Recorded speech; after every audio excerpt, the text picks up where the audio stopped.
আসসালামু আলাইকুম, শেষে আপনাদের আরো একটি নতুন ক্লাসে স্বাগতম। আজকের এই ক্লাসে আমরা সিনটেন্স সেন্টেন্সের আরো একটি টপিক নিয়ে আলোচনা করব, সেটি হচ্ছে assertive two exclamatory or exclamatory থেকে অ্যাসার্টিভ। অর্থাৎ অ্যাসার্টিভ থাকলে আমরা কিভাবে এক্সক্লেমেটরি করব আর এক্সক্লেমেটরি থাকলে আমরা কিভাবে অ্যাসার্টিভ করব, তো সেটা দেখে নেব আজকের ক্লাসে। এটা কিন্তু ফলো করুন। সেন্টেন্সে যদি এ অথবা এন থাকে, আমি সহজে বোঝার জন্য লিখেছি এটা, যদি এ বা এন থাকে তাহলে একটা রুলস আমরা প্রয়োগ করব, সেন্টেন্সে এ অথবা এন না থাকলে আমরা আরেকটা রুলস প্রয়োগ করব। ঠিক আছে, তো এটা আমরা দেখবো এখন। যদি সেন্টেন্সে এ অথবা এন থাকে, আমরা এখানে দেখতে পাচ্ছি যে কি আছে, এ আছে। আচ্ছা, জাস্ট এতটুকু এখানে ফলো করতে হবে যে সেন্টেন্সে এ আছে বা এন আছে, এটা আর নাই এই বিষয়টা যদি থাকে, তাহলে আমাদের প্রথমত কি করতে হবে দেখুন, যে ডাব্লিউএস ওয়ার্ড দিয়ে আমাদের এই সেন্টেন্সটি শুরু করতে হবে। ঠিক আছে, সো যদি শুরু করি তাহলে দেখুন, তাহলে ওয়ার্ড, এরপরে আমরা এ অথবা এন ব্যবহার করব। ঠিক আছে, আমরা এ এন কখন ব্যবহার করি? যদি ভাওয়েল হয় তার পূর্বে আমরা এন ইউজ করব, যদি কনসোনেন্ট হয় তার পূর্বে আমরা অবশ্যই এ ব্যবহার করব। এ হচ্ছে মূলত এ এন এর ব্যবহার। তো এই ওয়ার্ডের পরে আমরা এ নিচ্ছি, তারপরে আমি বোঝাচ্ছি কি বিষয়টা। আচ্ছা, হোয়াট, এ অথবা এন, এরপরে অ্যাডজেক্টিভ দিতে হবে। তাহলে এই বাক্যের অ্যাডজেক্টিভ কোনটা? নাউনের পূর্বের ওয়ার্ড সবসময় কি হয়? অ্যাডজেক্টিভ হয়। নাউনের পূর্বের ওয়ার্ড সবসময় অ্যাডজেক্টিভ হয়। সো অ্যাডজেক্টিভ কি? বিগ। আচ্ছা, এখানে কিন্তু আমি আগে এ লিখছিলাম, কেন? এই যে এই বি কিন্তু কনসোনেন্ট, তাহলে কনসোনেন্টের পূর্বে কি হয়? এ হয়। ঠিক আছে, হোয়াট এ বিগ, এরপরে যে নাউনটা থাকবে সেটা আপনারা ব্যবহার করবেন। নাউন কি ছিল এখানে? River. What a big river, এরপরে বাক্যের যে সাবজেক্টটা ছিল সেই সাবজেক্ট আমরা এখানে উল্লেখ করতে পারি, অথবা আমরা এখানে আদার ওয়ার্ডও বলতে পারি, এবং শেষে একটা অবশ্যই এক্সক্লেমেশন মার্ক ইউজ করতে হবে। আচ্ছা, হোয়াট এ বিগ রিভার, বাক্যের সাবজেক্ট কি? দা পাদমা, PADMA। আচ্ছা, এরপরে এখানে কিন্তু অবশ্যই একটা জিনিস খেয়াল করতে হবে আপনাকে, যে বাক্যে তো ভার্ব থাকতে হবে, এবং ভার্বটা কিন্তু বাক্যের শেষে যাবে। যদি আমরা ভার্বটাকে হোয়াট এর পরে নিতাম তাহলে কিন্তু এটা ইন্টারোগেটিভ সেন্টেন্স হতো। সো এটা কিন্তু হইতো না। তাহলে আমাদের কি করতে হবে? ভার্বটাকে সবসময় শেষে রাখতে হবে। যদি সেটা হেল্পিং ভার্ব হয় হেল্পিং ভার্ব, যদি বেস ভার্ব হয় তাহলে বেস ভার্ব সবসময় কোথায় যাবে? বাক্যের শেষে। তো এখানে ইজ এবং এট লাস্ট, এখানে আমরা হেল্পিং ভার্ব দিয়ে এখানে একটা এক্সক্লেমেশন মার্ক থাকবে, অবশ্যই এক্সক্লেমেশন মার্কটা থাকতে হবে। এই ছিল মূলত, যদি সেন্টেন্সে এ অথবা এন থাকে তাহলে ওয়ার্ড দিয়ে শুরু করে ঠিক এই রুলস ওয়াইজ আমাদেরকে সেন্টেন্সকে পরিবর্তন করতে হবে। ঠিক আছে, আচ্ছা নেক্সট যেটা আছে দেখুন, যে সেন্টেন্সে যদি এ অথবা এন না থাকে, থাকলে কি করলাম, কি করবো এটা আমরা দেখে নিই। যদি না থাকে তাহলে আমরা এবার কি করবো দেখে নিই। The car is very nice, এ বাকি কিন্তু এ নাই। ঠিক আছে, আচ্ছা, এ না থাকলে আমাদের অবশ্যই হাউ দিয়ে শুরু করতে হবে।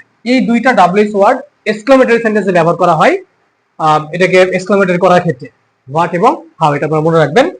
তাহলে এই বাক্যে তো এ নাই, তাহলে আমরা কি লিখবো? এ অথবা নাই, তার মানে হাউ দিয়ে শুরু করবো, হাউ।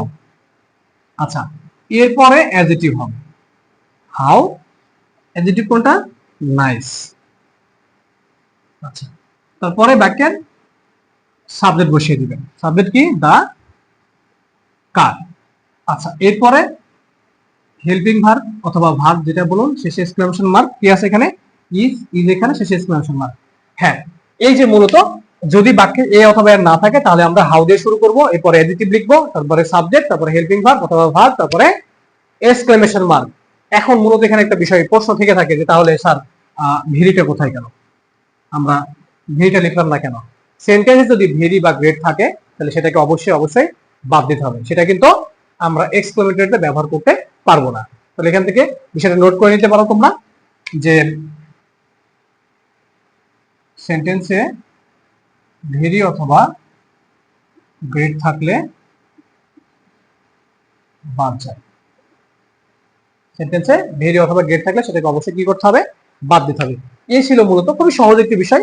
তোমরা একটু মনোযোগ দিলে বিষয়টি বুঝতে পারবে যে যদি সেন্টেন্সে এ অথবা এন থাকে তাহলে আমরা হোয়াট দিয়ে শুরু করবো এক্সক্লেমেটরি সেন্টেন্স, যদি না থাকে তাহলে অবশ্যই আমাদেরকে হাউ দিয়ে শুরু করতে হবে। এই ছিল মূলত বিষয়। এই পর্যায়ে আমরা দেখে নিব যে সেন্টেন্সে যদি subject plus wish plus extension যদি থাকে তাহলে আমরা সেটাকে কিভাবে অ্যাসার্টিভ থেকে এক্সক্লেমেটরি সেন্টেন্স করব সেটি। ওকে, এখানে একটা एग्जांपल দেখুন যে I wish I were a king, এই যে সাবজেক্ট প্লাস উইশ, এখানে কিন্তু সাবজেক্ট প্লাস উইশ দেওয়া আছে, ঠিক এই বিষয়টা কিন্তু এখানে দেওয়া আছে, হ্যাঁ, প্লাস এক্সটেনশন, আমি এখানে subject plus verb other word লিখি নাই, না লিখে জাস্ট আদার ওয়ার্ড দিয়ে শেষ করে দিয়েছি।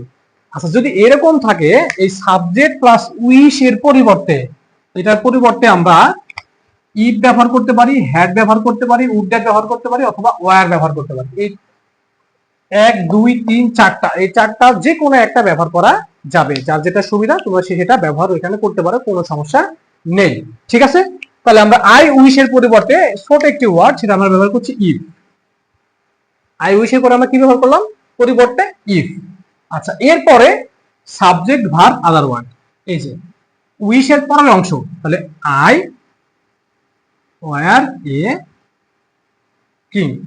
এবং গুরুত্বপূর্ণ বিষয় হচ্ছে এখানে একটা, সেটা হচ্ছে অবশ্যই এক্সক্লেমেশন মার্ক ইউজ করতে হবে। যদি কেউ এক্সক্লেমেশন মার্ক ইউজ না করে তাহলে কিন্তু সেন্টেন্সটি হবে না, মার্কস কিন্তু এখান থেকে কাটা যাবে, সো বি কেয়ারফুল। হ্যাঁ, এই হচ্ছে মূলত যদি সেন্টেন্সে আই উইশ থাকে তাহলে আই উইশ এর পরিবর্তে আমরা ইফ, হ্যাড, উড দ্যাট অথবা ওয়্যার ব্যবহার করতে পারি। এরপরে উইশ থেকে শুরু করে, ঠিক আছে, উইশের পর থেকে শুরু করে বাকি অংশটা লিখে দিলেই সেন্টেন্স ওকে, এবং শেষে অবশ্যই একটা এক্সক্লেমেশন মার্ক ইউজ করতে হবে, যেমন I wish I were a king, I wish এর পরিবর্তে ইফ, পরের অংশটুকু হচ্ছে উইশের পরের অংশ হচ্ছে আই ওয়্যার এ কিং, শেষে এক্সক্লেমেশন মার্ক। ওকে, এবার আমরা দেখে নিব যদি সেন্টেন্সে it is a matter of joy অথবা সরো যদি থাকে, অর্থাৎ it is a matter of joy that অথবা it is a matter of sorrow that যদি থাকে, তাহলে সেক্ষেত্রে আমরা কি করব সেটি।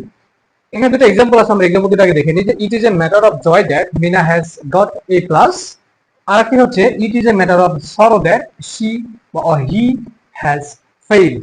আচ্ছা, এখানে আমরা দেখলাম জয়, এখানে দেখলাম হচ্ছে সরো। আচ্ছা, যদি জয় বোঝায়, যদি জয় বোঝায় তাহলে আমরা এখানে কি করব, রা প্লাস সাবজেক্ট ভার্ব অবজেক্ট, ঠিক আছে। যদি সরো বোঝায় তাহলে alas exclamation mark plus subject verb object. আমি एग्जांपलটা দেখালে আরো ভালো বুঝতে পারবেন। তো এখানে দেখুন যে it is a matter of joy that, এটা দিয়ে কি বোঝাচ্ছে, আনন্দ বোঝাচ্ছে, তাহলে সেক্ষেত্রে it is a matter of joy that এর পরিবর্তে, ঠিক আছে, কি হবে, হুররা, শেষে এখানে কিন্তু এক্সক্লেমেশন মার্ক হবে, বাকি শেষে না, হুররা। আচ্ছা, এরপরে কি বলেছে, subject verb object, hurrah Meena has got a plus. Exclamation mark কিন্তু আমরা এখানে এই যে এক্সক্লেমেশন ওয়ার্ডের পরে, যদি আমরা সেন্টেন্সে এক্সক্লেমেশন ওয়ার্ড ব্যবহার করি তাহলে আমরা এক্সক্লেমেশন মার্কটি ঠিক ওয়ার্ডের পরে ব্যবহার করব, not end of a sentence, বাকি শেষে না। আচ্ছা, এবার দেখুন যে it is a matter of sorrow that, তাহলে আমরা এখানে দুইটা বিষয় জেনেছি, যেটা it is a matter of joy that, it is a matter of sorrow that. যদি জয় দ্যাট হয় তাহলে সেখানে হুররা হবে, আর যদি দুঃখ করা বোঝায় সেক্ষেত্রে সরো থাকলে আমরা অবশ্যই আলাস করব, এই যে ঠিক এটা এখানে হবে, এটার পরিবর্তে alas exclamation mark subject verb object, he has fail, ঠিক আছে, এই যে এক্সক্লেমেশন মার্ক। ক্লিয়ার? এই ছিল মূলত অ্যাসার্টিভ সেন্টেন্সকে এক্সক্লেমেটরি সেন্টেন্স করার যাবতীয় রুলস। ঠিক এইগুলো থেকে পরীক্ষায় কমন থাকবে ইনশাআল্লাহ। আরেকটি বিষয় বলে রাখি যে আমরা যেভাবে বা যে মাধ্যমে অ্যাসার্টিভ থেকে এক্সক্লেমেটরি করলাম, ঠিক তোমরা উল্টাটা করবা, এক্সক্লেমেটরি থেকে অ্যাসার্টিভ। কারণ আমি এই পাশে রুলস লিখে রেখেছি, एग्जांपल দিয়েছি, ঠিক এই পাশে কিন্তু আমি ওটা সবটুকু রুলস লিখেছি। তোমরা যদি একটু মনোযোগ সহকারে ঠিক উল্টা ভাবে পড়ো যে এটা অ্যাসার্টিভ এক্সক্লেমেটরি দেওয়া আছে, অ্যাসার্টিভ করো, তাহলে তুমি কি পাচ্ছ, সবগুলো কিন্তু এভাবে সুন্দর করে দেওয়া আছে, ঠিক আছে। আমি হয়তো এই পরবর্তী ক্লাসে एग्जांपल দিয়ে বা एग्जांपल রিলেটেড কিছু ক্লাস থাকবে আমার, ওগুলো দেখে হয়তো বা তোমাদের অ্যাসার্টিভ থেকে এক্সক্লেমেটরি এবং এক্সক্লেমেটরি থেকে অ্যাসার্টিভ দুটো করাই খুব সহজ হয়ে যাবে, ঠিক আছে। সবাইকে ধন্যবাদ, আসসালামু আলাইকুম।